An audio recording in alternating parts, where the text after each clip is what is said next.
पावन तीर्थ बागेश्वर धाम पर संतों का महाकुंभ नजर आ रहा है।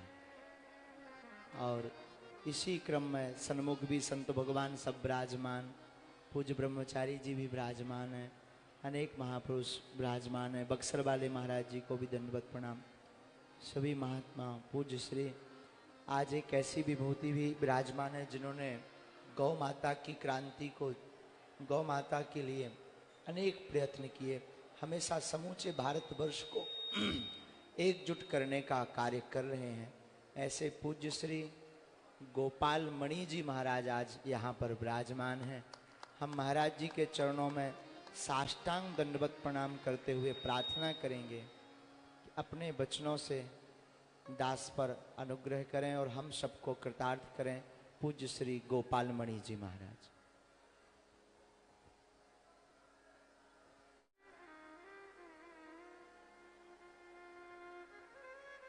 ओम अज्ञानतिमिरान्धज्ञानाञ्जनशलाकया चक्षुरुन्मीलितं तस्मै श्रीगुरवे नमः। मनोजवं मारुततुल्यवेगं जितेन्द्रियं बुद्धिमतां वरिष्ठं वातात्मजं वानरयूतमुख्यं श्रीरामदूतं शरणं प्रपद्ये। नारायणं नमस्कृत्य नरं चैव नरोत्तमं देवीं सरस्वतीं व्यासं ततो जयम् उदीरयेत्। देवीं वाचम् अजनयन्त देवाः तां विश्वरूपः पशवो वदन्ति। सा नो मन्द्रेषु मूर्धं दुहाना धेनुर्वाक् अस्मान्नुपसुष्टुतैतुः। बोलिए बालाजी महाराज की, गौ माता की, गंगा मैया की, यमुना मैया की, बद्री विशाल भगवान की, काशी विश्वनाथ की, सद्गुरुदेव भगवान की, हनुमान महाराज की, सनातन धर्म की, सत्य परंपरा की, सनातन संस्कृति की। ओम नमः पार्वती पतये हर हर महादेव। माँ सभी लोग हाथ खड़ा करके माँ बोलेंगे तो अच्छा लगेगा, क्योंकि गौ माता के मुख से यही शब्द निकलता है। और जो आदि कवि हुए हैं श्री वाल्मीकि जी महाराज, उनके मुख से जो पहला श्लोक निकला है, उस पहले श्लोक का जो पहला शब्द है वो भी माँ है। इसलिए सब हाथ खड़ा करके बोलेंगे। बड़े अच्छे हैं आप, जरा हाथ खड़ा करके फिर से बोलिए माँ।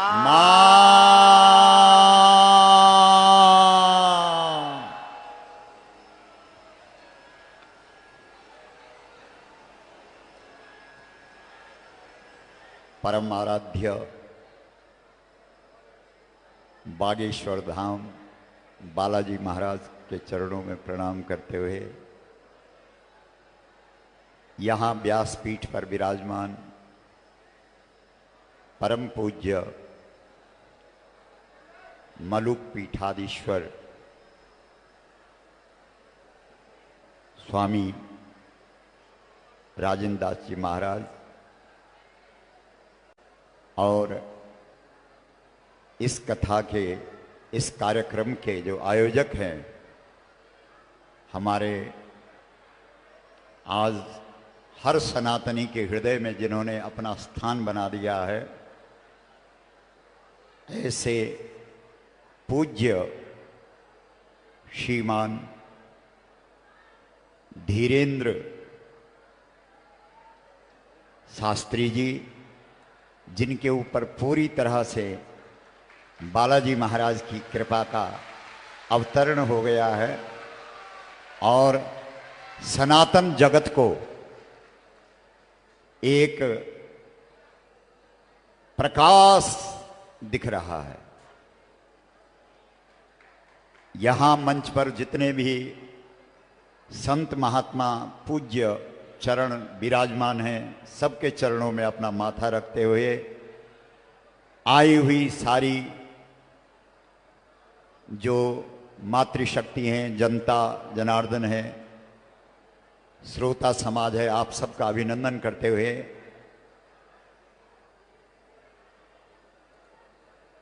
वास्तव में इतना बड़ा कार्य इस बागेश्वर धाम से इस देश को एक वास्तविक दिशा मिल रही है, तो हमने भी सोचा कि गौमुख से गंगा जी को लेकर के जाएं और बागेश्वर धाम में हनुमान जी महाराज का अभिषेक करें। बोलिए बालाजी महाराज की, बागेश्वर धाम की, हर हर महादेव।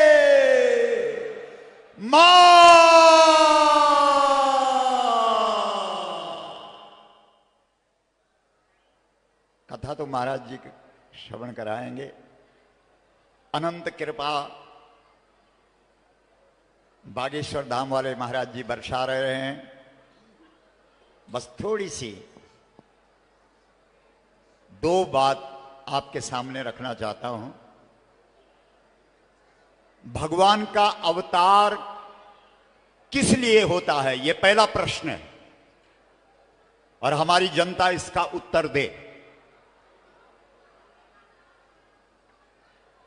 जिसका प्रमाण भी हो शास्त्रों में। आप सब जानते हैं श्रीमद् भगवत गीता, यदा यदा हि धर्मस्य ग्लानिर्भवति भारत, इसी बात को रामचरितमानस में गोस्वामी तुलसीदास जी ने लिखा, जब जब होई धर्म कई हानि बाढ़ई असुर अधम अभिमानी। यानी भगवान का अवतार धर्म की रक्षा के लिए होता है और बागेश्वर धाम धर्म की रक्षा के लिए तत्पर है, सतत प्रयत्नशील है और पूरे देश के अंदर ये ध्वजा फहराई जा रही है। अब सवाल है कि धर्म क्या है? हमारे शास्त्रों ने, हमारे पुराणों ने, हमारे वेदों ने, हमारे उपनिषदों ने धर्म की अनेक व्याख्या की है, लेकिन सामान्यतया जो सामान्य व्यक्ति है वो कैसे समझे कि धर्म क्या है? तो जो भी सनातन में हम धार्मिक कार्य करते हैं उसे हम धर्म समझते हैं। जैसे पूजा कर रहे हैं, क्या है? धर्म है। पाठ कर रहे हैं, क्या है? धर्म है। यज्ञ कर रहे हैं, क्या है? धर्म है। जप कर रहे हैं, क्या कर रहा है? धार्मिक कृत्य कर रहा है। तीर्थ कर रहा है, व्रत कर रहा है, श्राद्ध कर रहा है, पिंड भर रहा है, योग कर रहा है, कथा सुन रहा है, सुना रहा है, कीर्तन कर रहा है, योग, जो भी हमारे यहां सत्कर्म है इनको हमने धर्म कहा है। और जितने भी तुम्हारे सनातन धर्म में पूजा पाठ, जप तप, यज्ञ, दान, तीर्थ, व्रत, श्राद्ध, पिंड, तर्पण, कथा, कीर्तन, योग, इन सब में गाय की नितांत अनिवार्यता है। कोई भी सत्कर्म इस देश के अंदर हम सनातनियों का ऐसा नहीं है जिसमें गौ माता की आवश्यकता ना हो। हमारे बालाजी महाराज, बागेश्वर धाम सरकार सबको हनुमान चालीसा की ओर प्रेरित कर रहे हैं। हनुमान जी महाराज की चर्चा कर करके इस देश के सोए हुए लोगों को जगा रहे हैं।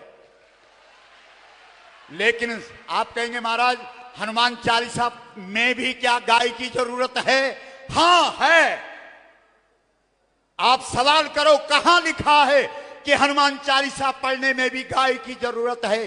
हनुमान चालीसा में ही इस बात का उल्लेख है कि हनुमान चालीसा तभी सिद्ध होगी जब गाय सामने होगी। आप कहेंगे महाराज हम तो जीवन बीत गया है हनुमान चालीसा पढ़ते पढ़ते, अभी तक तो हमने पढ़ा नहीं, कहां लिखा है? तो आप सब जानते हैं, बोलो जो, बोलो जोर से बोलो जो, यह पढ़ाई हनुमान चालीसा होय सिद्धि साक्षी गौ। बाकी तो पाद पूर्ति है, छंद पूर्ति है। साक्षी, साक्षी शब्द से किमर्थम वर्तते? साक्षी गवाह, संपूर्ण सत्कर्मों की जो गवाह है वो गाय है। पूजा पाठ जप तप यज्ञ दान तीर्थ व्रत श्राद्ध पिंड तर्पण कथा कीर्तन योग सबका साक्षी गाय है, गाय है। इतना हनुमान चालीसा इस देश के अंदर, बागेश्वर धाम सरकार की हनुमान चालीसा ने आज देश के अंदर रंग ला दिया, क्योंकि बागेश्वर धाम की जो नींव है वो गौ माता की प्रतिष्ठा पे आधारित है। इसलिए सज्जनों, इसका मतलब है सभी धार्मिक कार्यों में किसकी जरूरत है? जल्दी बोलो। बड़े अच्छे हैं आप। इसका मतलब ये निकलता है कि गौ की रक्षा ही धर्म की रक्षा है। बोलो सही है कि गलत है? हाथ खड़ा करके बोलो, गौ रक्षा धर्म रक्षा, गौ रक्षा, गौ रक्षा धर्म रक्षा, राष्ट्र रक्षा धर्म रक्षा। अब सवाल है कि धर्म की रक्षा कैसे होगी, गाय की रक्षा कैसे होगी? आपके वेद कहते हैं गाय माता है, आपके पुराण कहते हैं, आपका धर्म ग्रंथ कहते हैं गाय माता है, और सरकारी कानून के अनुसार गाय क्या है? बोलो। पशु है। और आपका वेद पुराण आपके शास्त्र कह रहे हैं पशवो न गावा। अरे दुनिया वालों, गाय को कभी पशु मत समझना। पशु सुर धेनु, गोस्वामी तुलसीदास जी ने भी सवाल उठाया है, अंगद के मुख से रावण के दरबार में कहलाया है, पशु सुर धेनु। जिस धेनु में संपूर्ण सुर है, देवता है, त्रयस्त्रिंशत् देव कोट्यो रोमकूपे व्यवस्थिता। जिस गाय में 33 करोड़ देवता अवस्थित है, क्या वो पशु है? नहीं है। हाथ हिला के बोलो। रावण ब्राह्मण के घर पैदा हुआ, सब कुछ ठीक है, लेकिन भूल तुझसे ये हो गई कि तूने गाय को पशु समझ लिया, राम को मनुष्य समझ लिया, और गंगा जी को नदी समझ लिया। ये उस प्रसंग में है सारा। इसका मतलब है गौ रक्षा के लिए सबसे पहले गाय को पशु के दर्जे से हटाकर उसको कौन सा स्थान प्रतिष्ठा दिलानी पड़ेगी? जोर से बोलो। गाय हमारी, जरा जोर से बोलो। गाय हमारी, गाय हमारी जन्म जन्म का, गाय हमारी मां।